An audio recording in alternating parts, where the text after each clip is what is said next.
Welcome back to KRTV Marvel. We hope you enjoyed our previous death battles, and if you did, consider subscribing for more content like this.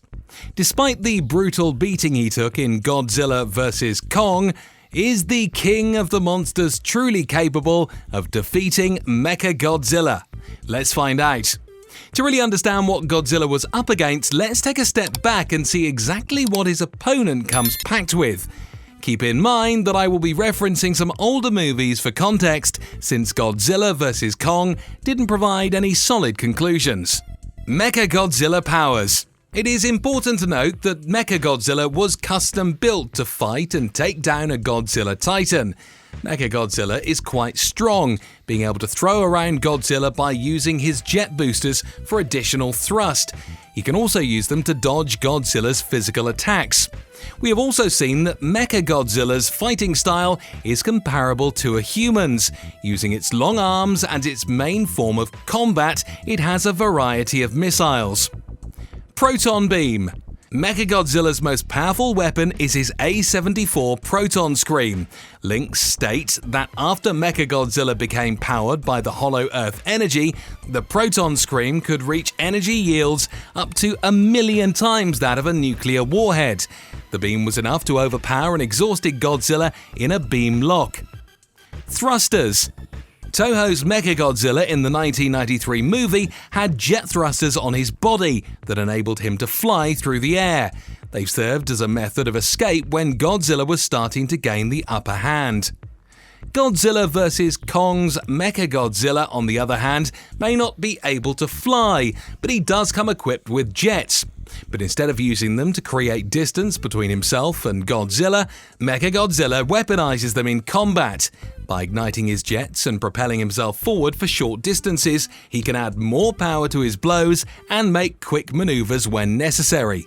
Because of both this and the increased length of his limbs, MechaGodzilla exercised a greater degree of mobility than fans are accustomed to seeing from him in the Godzilla movies.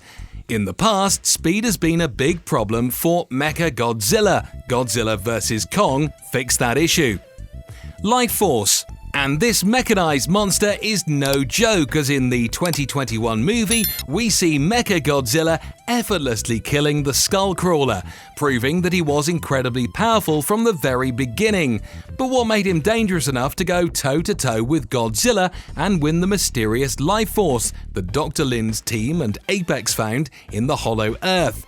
It was confirmed earlier in the movie that this blue energy source is the same atomic power that resides within Godzilla. Godzilla's inability to meet MechaGodzilla largely stemmed from the latter using the energy in close combat. Normally, getting too close to Godzilla would lead to his downfall. But after his energy-charged attacks made a huge difference for him in Godzilla vs. Kong, after challenging power into his fist, the Titan unleashed devastating blows on Godzilla. Blue energy emitted from his hands with each hit. The toll it took on Godzilla was obvious, as he struggled to stay on his feet whenever MechaGodzilla landed a punch on him.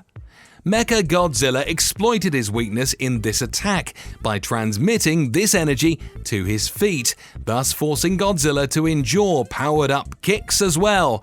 By focusing this energy on his stomps, MechaGodzilla wounded Godzilla further and kept him from regaining his footing.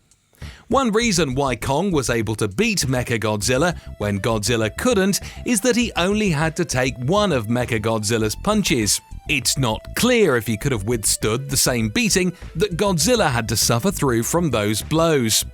One key factor to note about MechaGodzilla is that according to the Godzilla vs. Kong art book, Godzilla and Kong fought in Hong Kong for over 12 hours, meaning it took 12 hours for MechaGodzilla to fully activate. If Godzilla didn't blast away to the Hollow Earth and ignored what was going on, Godzilla would have continued his path towards Apex Cybernetics and fired that same atomic breath into the mountain, destroying MechaGodzilla before it could be fully activated. The fight scenes. Regardless of the brutal beating Godzilla took in Godzilla vs. Kong, the Titan is still capable of beating MechaGodzilla in the Monsterverse. Of course, the fight on its own certainly doesn't give that impression to audiences. Godzilla was barely able to hold up against MechaGodzilla's relentless blows and his lethal arsenal of high-tech weapons.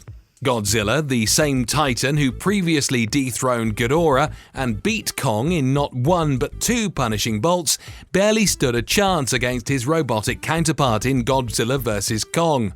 From the very beginning, it was hit hard by Apex's creation, which was relentless in his assault. Under the force of MechaGodzilla's energy-changing punches and missiles, Godzilla was quickly overwhelmed before he could be killed by his own Kiss of Death move from the 2014 film. He was rescued by Kong, who received only limited amount of assistance from Godzilla in the final battle. In the end, it was the King of Skull Island who emerged victorious over MechaGodzilla. There's no denying that Godzilla lost the fight to MechaGodzilla, but that doesn't necessarily mean Apex's Mecha Titan is superior. While being better than Godzilla was his purpose, events in the film and comments from Godzilla vs. Kong director Adam Wingard indicate Godzilla would probably win if circumstances were different. Though none of the characters mentions it, it's important to point out that before the final showdown, Godzilla had been in 3 battles with Kong. Godzilla won 2 of these rounds but didn't walk away without any injuries. It's understandable his fights with Kong would take a great physical toll. Wingard acknowledges Godzilla's fatigue from fighting Kong. Plus, there's the matter of Godzilla's heavy use of atomic breath. In fact, this likely had an even bigger impact on his performance in the fight than Kong. After Kong activated the Hollow Earth energy source, Godzilla charged up and blasted a hole all the way down to the Hollow Earth. It shouldn't be expected for Godzilla to easily recover from such a major exertion of his power. A fully rested Godzilla operating at 100% not only would have stood a much better chance, but he would have had won the fight without any aid from Kong. So all things considered, it made sense that what happened to Gojira in Godzilla vs. Kong is less of a result of MechaGodzilla being better and more of a consequence of the movie's events. This seems fitting, especially when considering MonsterVerse's most important theme, which is the idea that nature always wins over humanity. Apex building a Titan stronger than the King of the Monsters would have contradicted that notion. It is certainly possible. In Godzilla vs. Kong, Godzilla had been battling against Kong and had been punched, kicked and injured by the big ape. After he won, he soon had to fight MechaGodzilla without having a long break, which is why the mech was able to best the Alpha Titan. However, if Godzilla was fit and ready for battle, the fight would be much fairer. While he was tired, Godzilla was also able to push the mech back when they clashed in their first round and withstood terrible punishment from being thrown around and dragged to death. If Godzilla is at full strength and ready to fight, he would still have a hard time taking on his mechanical double. In battle, Godzilla tends to analyze his enemies' attack patterns and figure out their weaknesses. Godzilla has a fierce will to fight, never giving up even when the odds are against him. It is also important to note how savage Godzilla becomes when angered.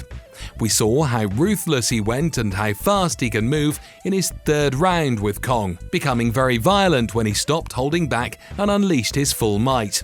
If Godzilla manages to get a hold of MechaGodzilla physically, he would not hesitate to use his strength to overpower the mech.